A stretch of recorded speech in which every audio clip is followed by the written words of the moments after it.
the climate right now with politics is just, it's a lot. You know, your kids are obviously, they're at an age where you don't really need to have those conversations right now, but someday. Mm-hmm. So how do you, I'm sorry, I'm asking a lot of questions here about what you're, the conversation you're having with your kids in like 10 years or whatever, but how as a parent, let's say your kids were at an age, right, where this is coming up in school, kids have phones, they're seeing stuff on social media, and maybe have a lot of influence from their parents.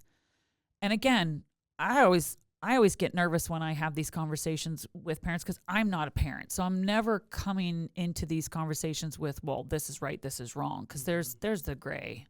There's a gray area, and I don't think we're stepping enough into that. And maybe that's perhaps why I wrote down the assumptions and the predictions, you know? Sure. So I'm not trying to ask you to predict like how these conversations would go, but let's say Ben is 14 in this current climate. You know, what is the advice that you give as a parent with your own understanding of the world and what you've experienced up to this point and your beliefs and your feelings, but also allowing him to learn and grow and continue to be this person that you're cultivating him to be like, okay, you're ready. Hello, and welcome to this season of Alter Ego. I am your host, Laura Crago. Let's keep the conversation going. Now a word from our sponsor, BetterHelp. For a long time, I suffered with depression and anxiety. I had tried therapy before, but struggled finding a therapist I connected with until I found BetterHelp. That's why I am so excited to share BetterHelp's mission to make therapy more affordable and more accessible, because finding a therapist can be hard, especially when you're limited to the options in your area. BetterHelp is a platform that makes finding a therapist easier because it's online. Remote therapy sessions, and by filling out a few questions, BetterHelp can match you to a professional therapist in as little as a few days. It's easy to sign up and get matched with a therapist. Click the link in description and receive 10% off your first month of BetterHelp. And by clicking that link, you support this channel. Plus, you can easily switch to a new therapist at no additional cost without stressing about insurance, who's in your network, or anything like that. I was struggling for a long time, and BetterHelp was where I found my therapist, Whitney, who I still see weekly for almost 2 years now. So, if you're struggling like I was, consider online therapy with BetterHelp. Click the link in description or go to betterhelp.com/altereagle. That's betterhelp.com/altereagle. There's no better time than now to start your mental health journey. Thank you again, BetterHelp, for supporting this channel. Yeah, I think it's just loading you with questions. I'm sorry. No, it's great. It's great. You're like, it's Tuesday. Yeah, exactly. It's Tuesday. Here we go. They're good challenges to be faced with because it shows that we're wrestling with things that really matter, which is forming our young folks to be the leaders who are necessary for tomorrow. So being a parent is extraordinarily important because you're helping your kids view the world and be able to step out into the world. As somebody who comes from this Christian perspective, my goal, and this has been for my students when I was a teacher, and will be for my kids when they're older, is to weigh everything against your personal experience and weigh it against the Gospels, to weigh it against these texts that we have, that are the words of Jesus passed to us, as well as the great stream of history between then and now that's been passed down to us, and the knowledge of those folks who have come before us. So weigh the now against the past. Weigh the now against the wisdom that our ancestors have to pass down to us, the church has to pass down to us. And that seems like a cop-out of saying, well, I'm not going to tell you one way or the other. I'm going to help you try to judge the criteria in front of you with the measures and weights that we have available to us, all of the tools, which is looking at sacred scripture. It's looking at what has the church taught about this? What have the popes said about X, Y, or Z? What great saints have spoken about this in the past? And weigh your own directives and what you find most important against those things. To take sort of that that great history behind us and use it as a lens to look ahead. So that's, I'm obviously not just going to say that to my son and be like, hey, this is the answer here. That's what you have to do. Yeah. But to train in doing that with the little things. So when the big things come along, we have worked our muscles enough that we know how to respond.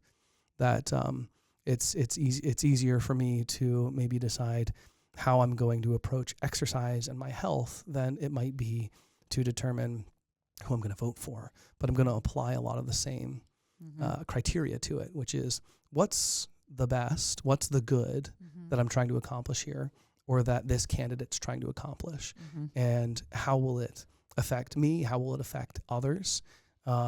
Being cognizant of the impact on the people around me are all important parts and components of it. And I think in a climate and culture that can be as divisive as it is here and now, it's even more important to slow it down and to think how the policies and directives and things that you might vote for one way or the other will affect those around you. For me, that means when I vote for a candidate, what I'm looking for is how will the policies that you are putting forth going to affect the poorest? How are they going to affect the most vulnerable among us? That's sort of the guiding principle.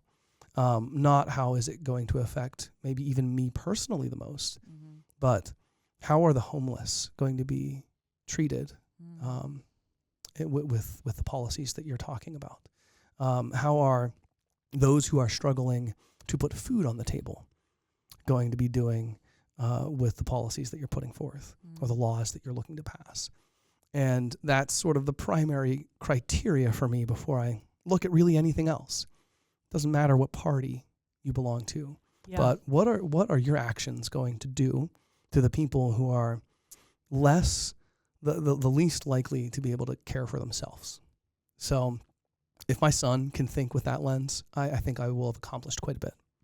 Absolutely. I love hearing that from you, because I think what happened, especially this past election, was if you voted for this person, then you're this. And if you voted for this person, then you must be this. Right.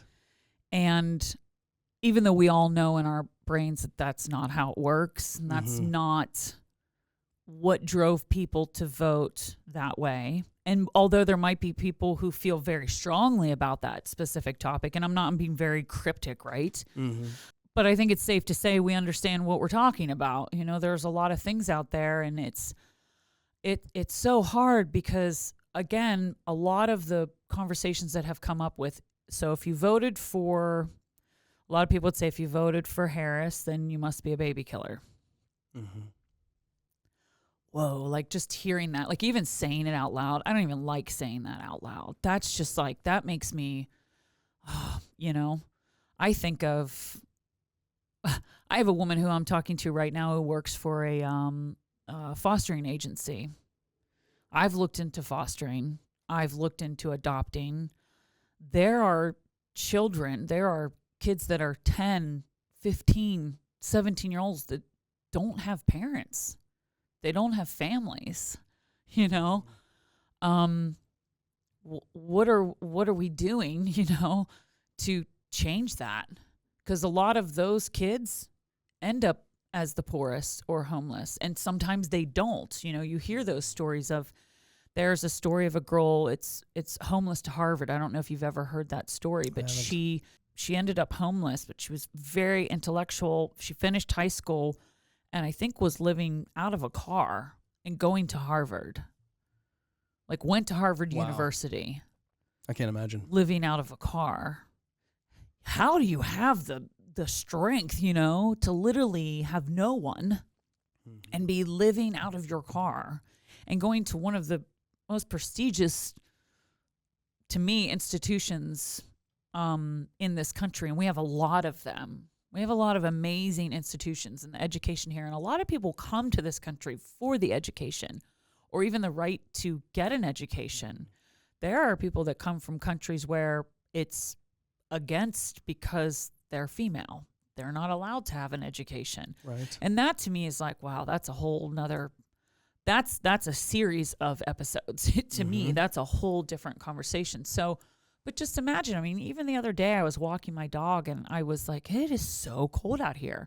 And I have a very warm coat. I've got gloves. I've got a hat.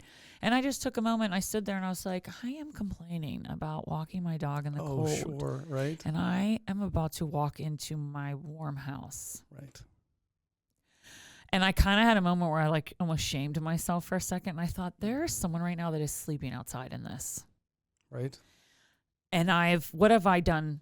What have I done to help those people since I've moved back here? I've had someone from high school who works for Grapevine, you know. She has a closet that she puts together for women, providing products for women who are homeless. And I just thought, oh, man. And it was just another moment. And to your point of volunteering, you know, the BC3 has a Pioneer Pantry. And I had Megan Koval, who's their interim president there. I had her on the podcast, and I said to her, I was like, you know, I've been wanting to do that. I've worked at different places I've lived. I would always volunteer around Thanksgiving and Christmas. And I thought, reminder, you know, I shouldn't just be doing it at Thanksgiving and Christmas. I really need to find one of those where I am helping people who are poor, who are struggling or homeless. And I need to be consistent in that. And I've recognized that. At what age do you think your kid, or maybe they do now? I mean, your oldest, your daughter is 6. She's 6. Okay, so she's still little. Right. Yeah, and that's something that I've thought about quite a bit. Is at what point do I bring my children into that? Right, like going down to the Red Door in Pittsburgh.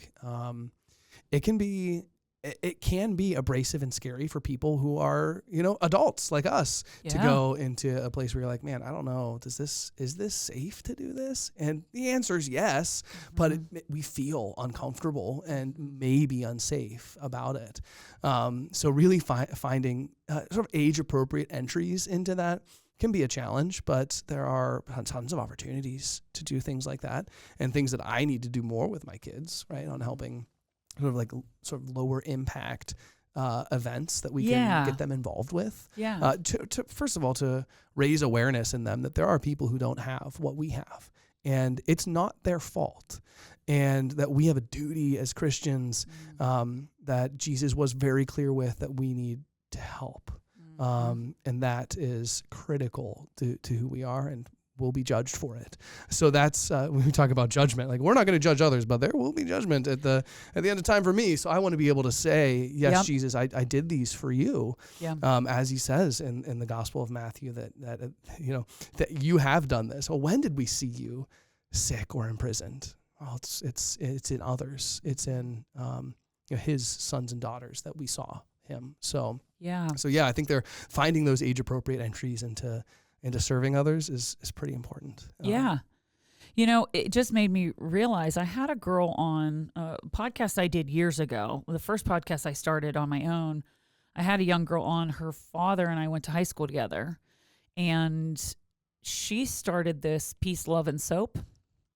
Nice. So it was, you know, putting these care packages together for homeless women primarily. And she had the idea to do it when she was 8 because her dad had started taking her to these events through his company where they were like helping, you know, give meals to the homeless and different things like that. And she started asking questions, you know, where do they sleep? And what do they do if they have to shower? And well, do they have deodorant? Do they have just like things that to us are, you run out of deodorant or toothpaste and you're like, oh, right. You know, when we go through life, right? And we're kids and we have friends and we have so much going on, and then we become adults and we have our own families and we start to grow and evolve. And then as we get older, people start to pass away.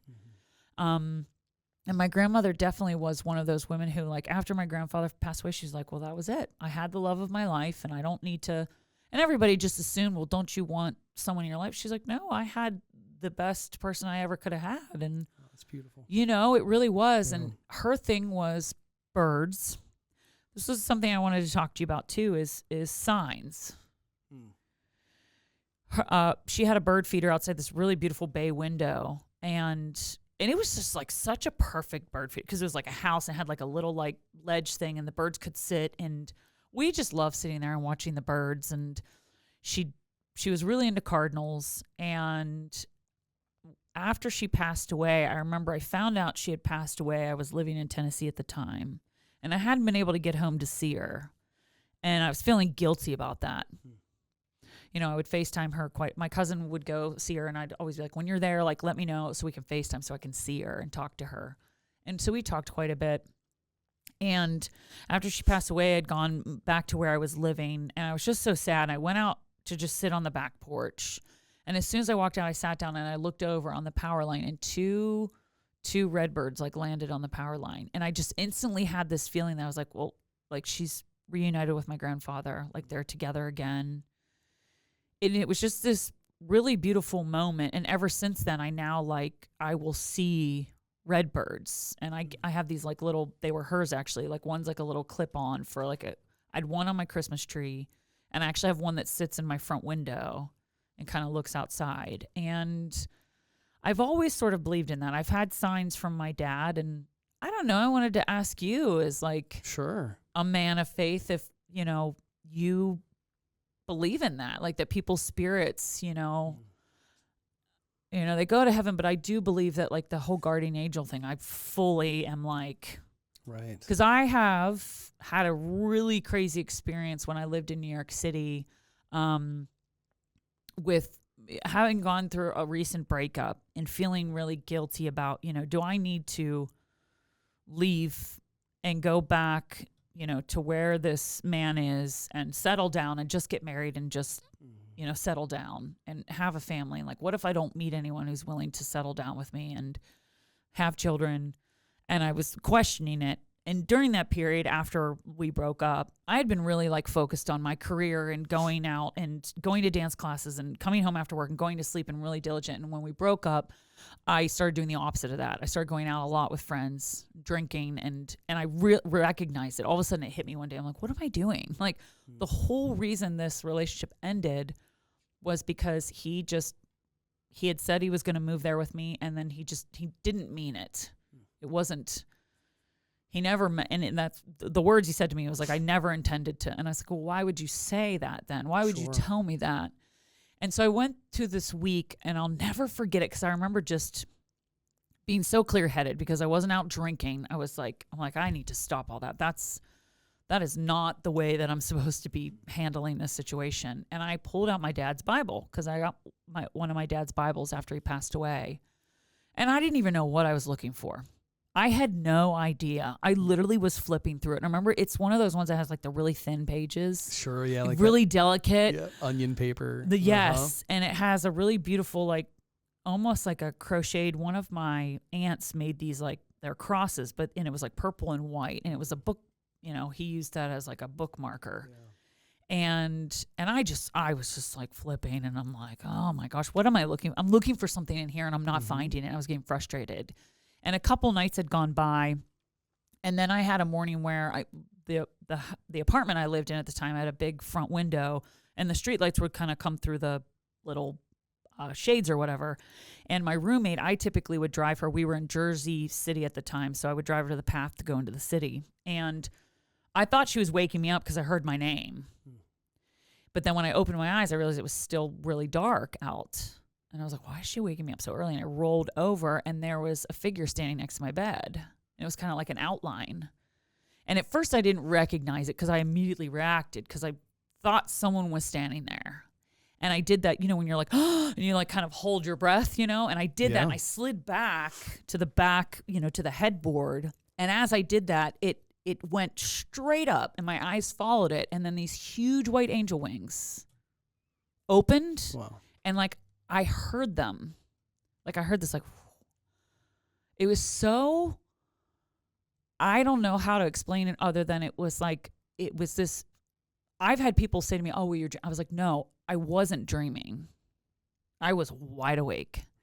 And I was frozen, and I remember I was frozen because my neck was like I was staring at the ceiling, and it went into it just disappeared straight up. And then I got that feeling, you know, that egg crack thing when you were a kid, that you do that egg crack game. Yep. And it started at the top of my head. And this is the second time this has happened to me since my dad passed. Not the angel part, but this feeling. And it was like this. It started, and I was so scared. And it immediately went down, and just this calming feeling went through. And and it went all the way through my body. And all of a sudden, I was like completely calm. And I heard a voice, and it wasn't that it was him or that it was a female. And it was like, you're exactly where you're meant to be. It was so wild.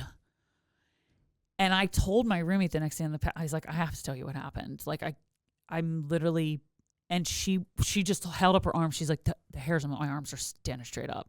Yeah. Wow. And so what's up with that, Eric? Tell me. Explain Eric, the explain to me, situation. why did this happen? Well, no, let me. I think it's. But I mean that wasn't the first time. Yeah. The first time was the day he passed away. I was 14. We lived in a old farmhouse. I had to sleep with my door shut because I was scared to sleep with my door open. I think it was the way that my room looked into my brother's room, and there was a window in the way. Sure. I had to sleep with my door shut. And my room didn't have air vents because it was part of an addition onto the house, so it would get cold in the winter. It was February. The 30-year anniversary was just this past Sunday of my father passing. So, and it's crazy to think that it's been that long. So, 95. So, that day happened. We were at the hospital. We walked into a room expecting to see him in a bed. Instead, we walked into a room filled with our entire extended family. I mean, my grandmother had 5 sisters, and all the aunts and all the uncles and the cousins. Everybody was in this room. And we were like, my brother and I were the last 2 to show up. I saw him. I was able to see him, and I insisted on seeing him because I needed to see his body. And that was a kind of a crazy thing too, because you see, it was just, I don't know how to explain that necessarily, but went home, and people were bringing food, and there's all these people at our house, and they're all everybody's just, and I'm just silent, and I had tears, but I hadn't sobbed. I was in shock. People were watching me eat, and I just wanted to kind of be left alone. And I remember at one point I was like, well, I'm just going to go to bed. And I went upstairs. I remember going into my room, and I didn't even turn the light on. And I had this little heater that I would plug in every night. And I had to do that behind the dresser thing, where you're twisting and plugging it in. I know it. Yep. And it was a thing between my dad and I, because I'd plug it in. I'd get ready for bed. I'd always shut my door so it'd get warm in there. And then I'd go down and say goodnight to him. And every night he'd come in at midnight and unplug it. Without fail. Never forgot. Because we didn't want to leave it on all night. It was an old house, and we just didn't want to leave it plugged in all night. And it was a teeny tiny little thing, and it had never shut off, and I'd been using it since October, So I remember I plugged it in, and I stood up, and there was a mirror in the back of my door, and I was like, oh, I better go tell Dad. And I opened the door, and the minute the door opened, it's like it hit me that he was gone. And I looked in the mirror, and I just stood there, and I said out loud, I was like, what am I going to do? And instantly, it made this loud buzzing noise, and it shut off. Wow. And I felt like I wasn't alone. I could feel that there was. Sure. And then the thing happened, and this really calm feeling. And I heard a voice say, you're going to be okay. Wow. And I didn't tell anybody that story for a really long time, because I didn't even understand what had happened. And every time after that, when I would use that heater, I'd plug it in, and it'd be on for, 15 minutes or whatever, and it'd shut off. And people have their, oh, well, it must have just been, I was like, you don't seem to understand the timing, though. Mm-hmm. To me, that's like a divine thing that happened. Do you know what I'm saying? I know exactly what you're saying. Yeah. I appreciate you sharing those experiences, because that's entirely consonant with the Christian worldview. That's entirely consonant with how we believe the universe works, that there is the seen and the unseen. Many Christian denominations, and certainly as a Catholic, pray a form of creed, which is a thing that lists what you believe. I believe in God, the Father Almighty, creator of heaven and earth, so on and so on. And a portion of that creed, the Apostles' Creed and the Nicene Creed, are those things.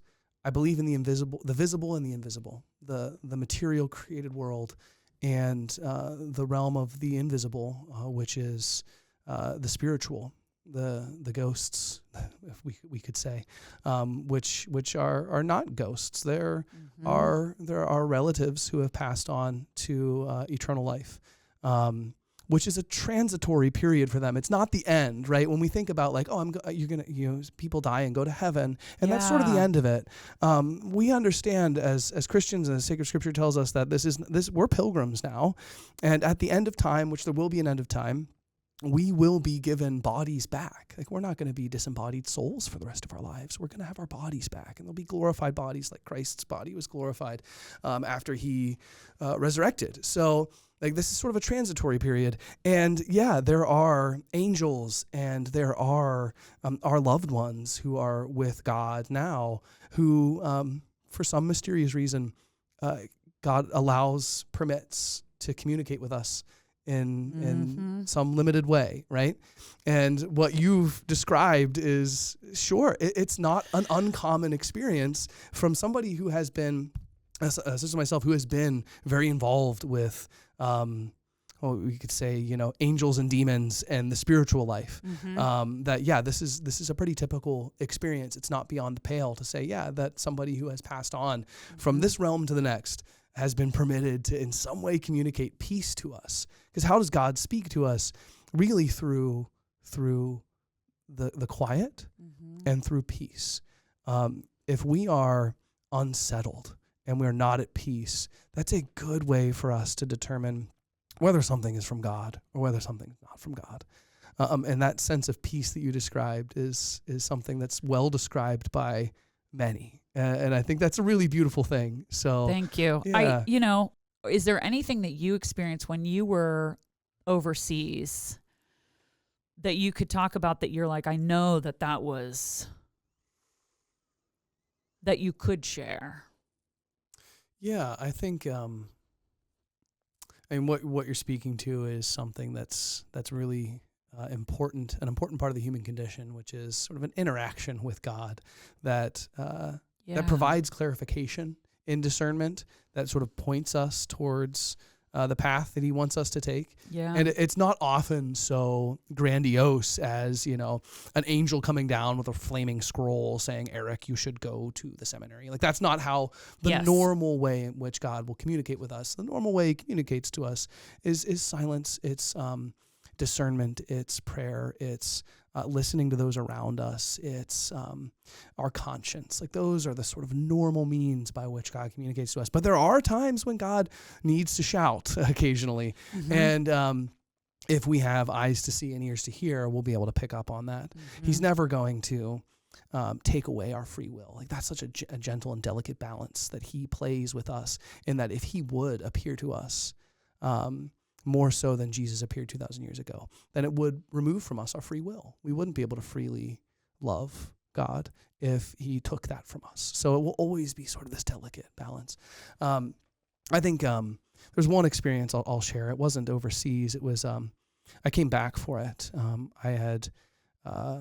It was an emergency baptism, and the details of which I'll keep to myself. But it was an emergency baptism.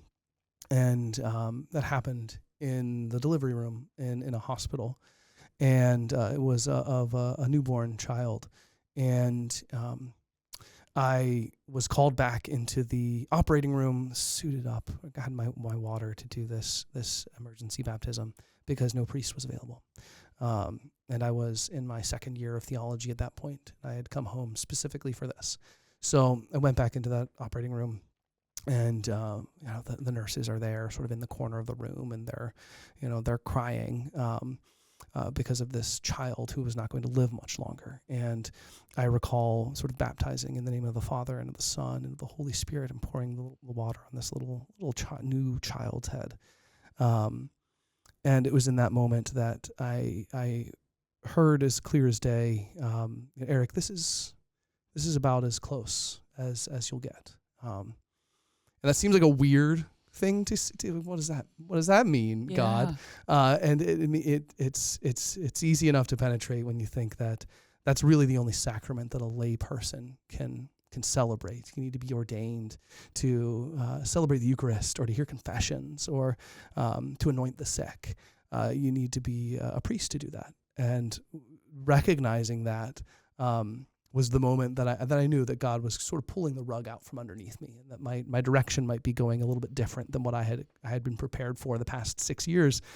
And that really was the beginning of the end of my seminary journey, was realizing that God had interjected this one moment in my life when I needed it, and it changed the trajectory pretty concretely. Wow. So that I wouldn't go back for a third year overseas. I would stay, and through this sort of crazy trust in God, that I would leave, not having really a degree that would do anything for me, a philosophy degree. What is that going to do for me? Trusting in that God had given me a very clear and concrete direction. Mm-hmm. And it was in that sort of new trajectory that I'd soon after met my then future wife. Yes. In a church parking lot. I remember. From a priest friend of mine. So it's similar in the way that you're talking about, having experienced these sort of injections of God into your life, that there's this moment that is just prime for God to do the one gentle thing that will move you. That there are the normal ways in which he speaks, and there are the supernatural ways in which he speaks. And I share that story with you just to reaffirm, absolutely, that is something that happens. And it can be troublesome if we're like, I want him to speak to me all the time like this. Of course. But it is such a grace and a balm when he does that. It's something you don't forget. And obviously you haven't forgotten, right? No. And to your experience, you also feel it, right? Mm-hmm. Certainly. There's no doubt. There's no question. You realize at a certain point that you always end up where you're supposed to be, which I like that, because some people find themselves not, and I don't know, what is it like that you stay open? Is it having faith? I mean, obviously that's a huge component of it, right? You have to have faith to be able to be open to having these experiences, but it's going to happen when it's absolutely necessary to happen. Truly. Sure, because only God knows when that moment is, because he's outside of time and sees all times and all things equally and at once. So if there's anyone who can articulate to us what's best for us and what we need, it's him. So to have faith and hope and love, to trust, all of that is sort of a necessary component, but God very much wants us to be fulfilled and to be healed and to be happy. He wants those things for us, not just in the future, but now, not just whenever I'm dead and gone, but today he wants that for us. And that can be a tough thing to wrestle with, especially when we're in the thick of it and we're in the struggle with it.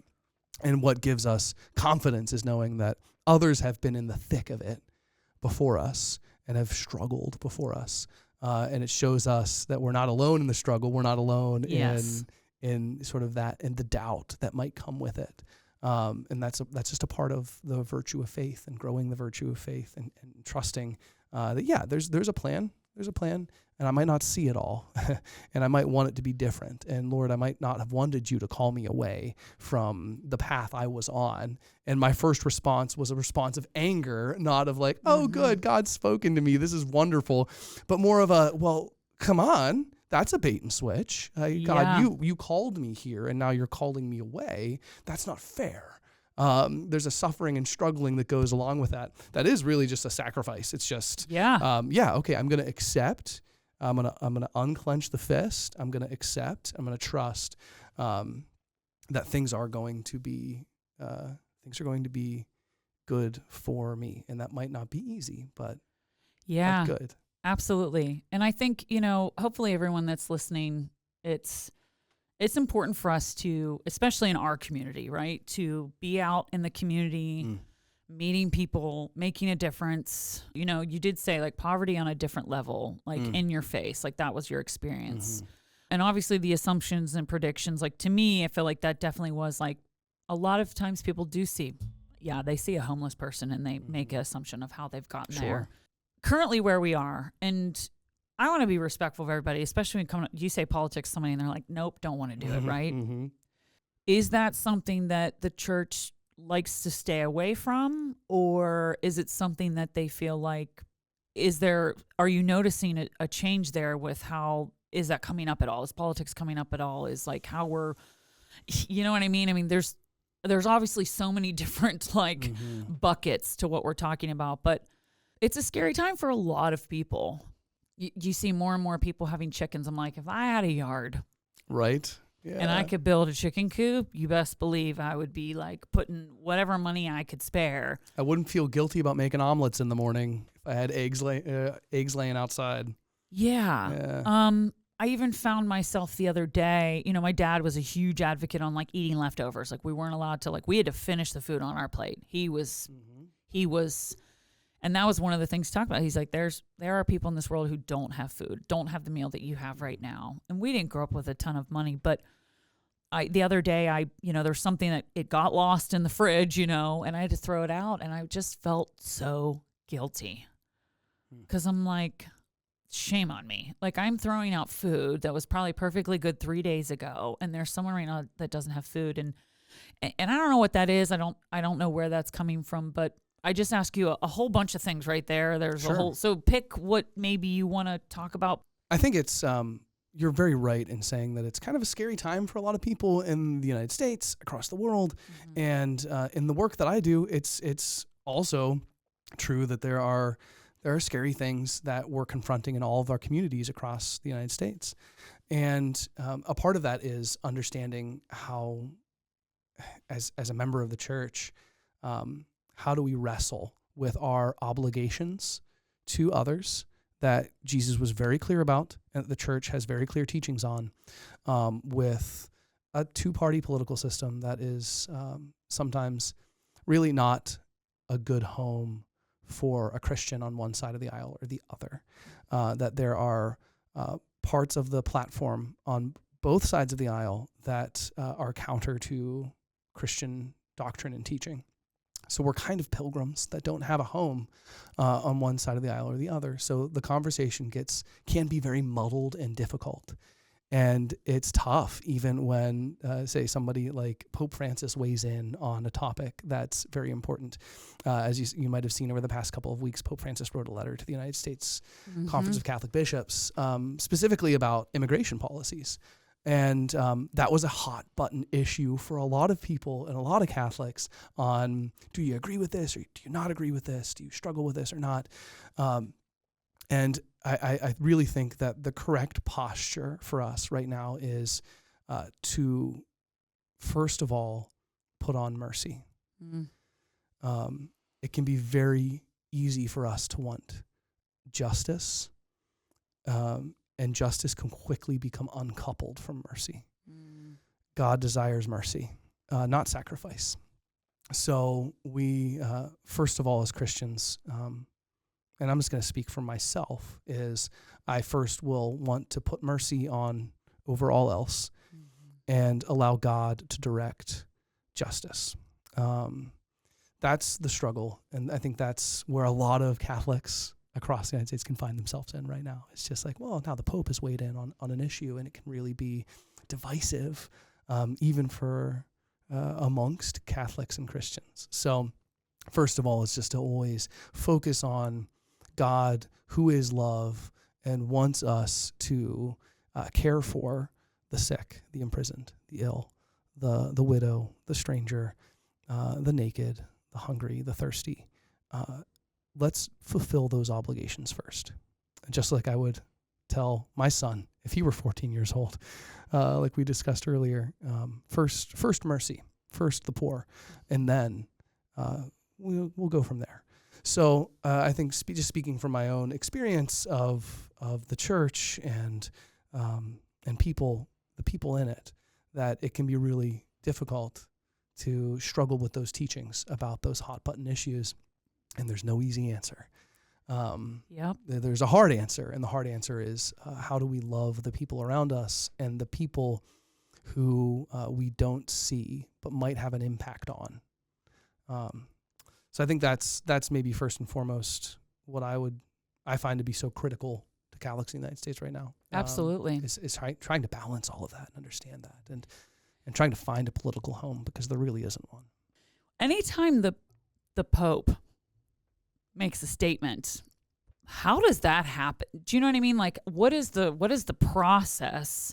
Or does he have a position where when he feels so strongly about something and it's like, this is important, and as a man of God, and like my duty is to make sure that I am speaking these words to the world? What is the process there? I mean, does he have to go through I just watched, oh wow, it starts with a C. Oh, Conclave? Conclave. Heard about it, haven't seen it, so I can't tell. Okay. One way or the other how accurate it is. Yeah. It is. And it is about them. It's when they vote to replace the Pope, Right. whatever the whole ceremony is, and they have the smoke that they put through the chimney and everything, and then you hear the people cheering when they finally appointed, and then there's the announcing of him. And even just in watching that, and again, movies are movies. Movies are for entertainment, and it's like my hope is that they're doing enough research, right, where they're at least giving us most truth, but there's obviously drama behind it because it's a movie. But watching that movie, and I thought, like, it's amazing to watch these men really like stand their ground, and they're, as you have today, like talking about scripture and God and Jesus and all these things, and you're like, you're backing it up, And that's what they're doing through this whole thing, is they're trying to sort of like advocate for like this person or this person, or, and how it keeps changing, going back and forth, and then realizing even that there's bad people in there that don't have good intentions. And it's kind of an interesting process. But whenever the Pope has made this statement to the world, right? Do you know, like, what is your understanding or knowledge behind like how that happens? Like whenever something like that comes out, because media, right, is a tricky thing these days. Yeah. And I'm sure that if something's coming out of the Vatican, they better have it right. Like, it better be exactly what he said. Right. I would say that any more than anywhere in the world, I would say the Pope is probably like, he's all the way up here. He says something, everybody's like, listening. Whether you are, and I could be incorrect in that, because I'm sure that but I do feel like there are people of other religions. Like, I have a lot of Jewish friends that they still, because it's learning, right? Right. Yeah, I like to think when it's not so much maybe as it was in the past, which was when the Pope speaks, it's finished, that's it.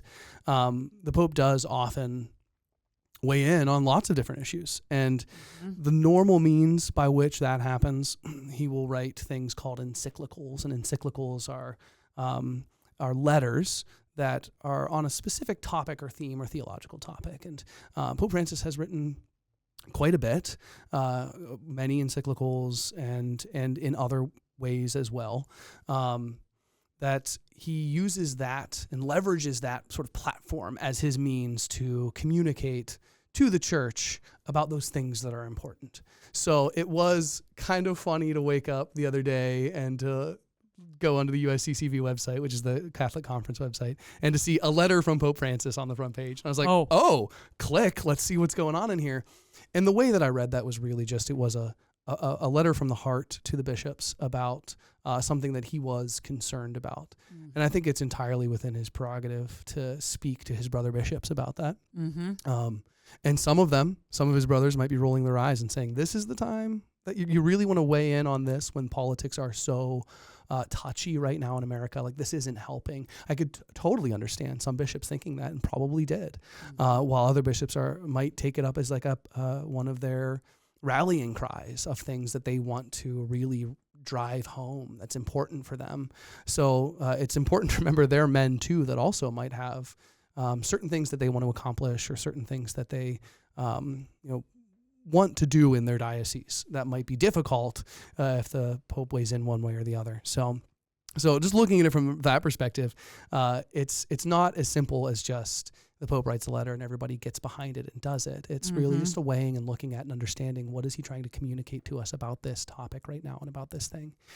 And there's a little bit of openness and humility that I would take as a Catholic, seeing the Pope write about something and trying to understand his perspective before immediately putting it within a left or a right, one aisle or the other. That it's he doesn't live in that realm. The Pope is in Italy, right? They don't have a two-party system. Like that's a little bit different than the culture we're in. So there can be some struggles in translation and getting from here to there.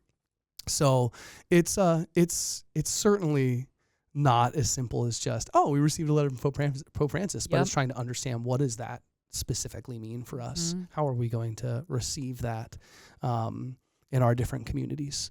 Or how well are we going to listen to the message that he might have about whatever thing it is? In this instance, it was specifically about immigration. And I think it's fair for Pope Francis to weigh in on whatever issue as a head of state, which he is. Yes. Specifically when the United States has a Catholic vice president who was weighing in on theology at the time. It's certainly fair for the Pope to want to have that conversation in the public sphere. So I appreciate that. It might not make it easy on people, though. Yeah, I think if any of us know this by now, I don't think we're here to just have an easy ride. You know, we as humans, we are constantly being tested, and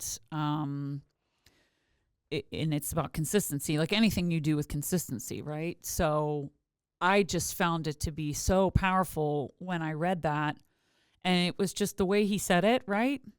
It wasn't, there was nothing mean-spirited about it, but someone that you know is a man of God who probably daily is like talking to God and asking for guidance or direction, or, you know, to the point of you knowing, like in that moment when you were there and giving that baptism, like you knew immediately what you had to do. And I'm sure that was the same for him. I imagine, like when you do something like that, you're being who he is. Sure, yeah. You know, it's just powerful. It's very powerful to me, and it makes you sort of, you know, recognize another moment in time where we just need to be listening, and we need to be, you know, hearing all different aspects of this, and rather than it just being right or wrong. Because if anyone here who's listening has ever been to Ellis Island or seen the Statue of Liberty, you know, that was a gift from France. That was gifted to us as a means of, you know, I know it was like a peace thing too, but it was sort of this, it's like, give me your tired, you're weary, you're poor. And we go back to this over and over and over again. And it's like, well, how could you not help someone? I mean, we've lived, you know, I lived in New York City. I lived in Boston. I lived in LA. I've seen a lot of homeless people. I've bought food for people. And it's to see the joy on someone's face when you just give them food. It just makes you feel like, okay, I did what I was supposed to do in this situation. And I'll do it again. You know, if it was only $20 I had in my pocket for the next 3 days, but I have all of these things, and this person is sitting on a street corner asking for food, I'm going to spend the $20. I'm going to go get them something to eat. That's a no-brainer. So, and oftentimes those are the best times to do it, when you're like, well, can't really do too much more for myself right now, you know, like I'm doing everything that I can, but I'm willing to do this because I'm recognizing this moment that I have more and I have something to give. So I don't know. It's honestly been a pleasure sitting here talking to you. I think it's so interesting to me. Like, and you and your wife are just like, I don't know, you guys have the same like sort of energy about you, and this, like, you know, and your kids are just, I feel lucky that I've met your kids. There's something else, right? That little Ben, I'm telling you what, he's a firecracker, that one. Yep, that's true. But you can tell, like, I don't know. He's got like a good little heart, right? For sure. You know For what I sure. mean? Like you just know when you're around people. And I think because like I met you guys through Rachel, and it's like when you know good people and then other people, it's like, we know everybody here is great. You know, they're all Exactly. good people. Yeah. I don't know. It's just really been a pleasure. And Likewise. just thank you for taking so much time with me. I know we went a little over, but it's good stuff. We got good stuff. So. Yeah, I appreciate being able to share some things and to talk, sort of touch very lightly on a lot of topics, but happy to do so. Yeah. Because there's so many good things to talk about and chat about. Yeah, of course. And so many things happening. So it's really a pleasure to sit down with you and to chat about all those things. So thanks so much for having me. Yeah, you're welcome. And thanks for listening to my stories too. I just love it. Again, that wasn't planned, but I was like, I feel like he's going to get this in a way that like people have, and then there's people that haven't, and that's okay because I know and I felt it. So, you know, I believed in it. Yeah. So it's all good. I reaffirm that. Yes. Well, thank you. It's been a pleasure. Thank you, Laura. You're welcome. Thank you for tuning in to Alter Eagle. Join me every Monday for a new episode, and be sure to click subscribe so you don't miss a single episode. Follow us on Instagram at Alter Eagle Podcast. Until next time, stay safe, stay hopeful, stay kind.